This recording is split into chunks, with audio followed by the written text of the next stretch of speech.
ইরানের সঙ্গে চরম উত্তেজনার মধ্যেই শুক্রবার ইসরায়েল ও সৌদি আরবের কাছে কয়েকশো কোটি ডলারের অস্ত্র বিক্রির অনুমোদন দিয়েছে যুক্তরাষ্ট্রের পররাষ্ট্র দপ্তর। মার্কিন পররাষ্ট্র দপ্তর জানিয়েছে তারা ইসরায়েলের কাছে ৩৮০ কোটি ডলার মূল্যের ৩০টি অ্যাপাচি অ্যাটাক হেলিকপ্টার বিক্রির অনুমোদন দিয়েছে। এক বিবৃতিতে মার্কিন পররাষ্ট্র দপ্তর বলেছে, যুক্তরাষ্ট্র ইসরায়েলের নিরাপত্তার প্রতি প্রতিশ্রুতিবদ্ধ। প্রস্তাবিত অস্ত্র বিক্রি এই উদ্দেশ্যগুলোর সঙ্গে সামঞ্জস্যপূর্ণ।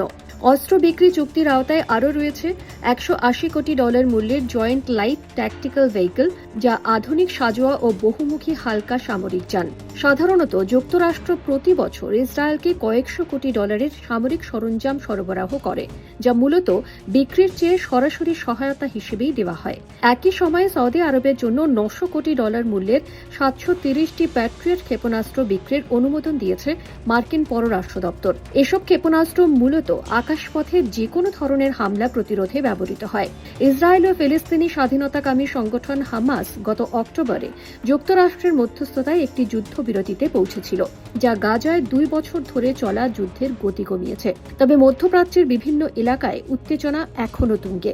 গত বছর ইরানের পারমাণবিক ও সামরিক ঘাঁটিতে বড় ধরনের বোমা হামলা চালিয়েছিল ইসরায়েল। অন্যদিকে দেশে সরকার বিরোধী বিক্ষোভ দমনে কড়াকড়ি ও হাজারো মানুষের প্রাণহানির ঘটনায় ইরান আন্তর্জাতিক চাপের মুখে রয়েছে।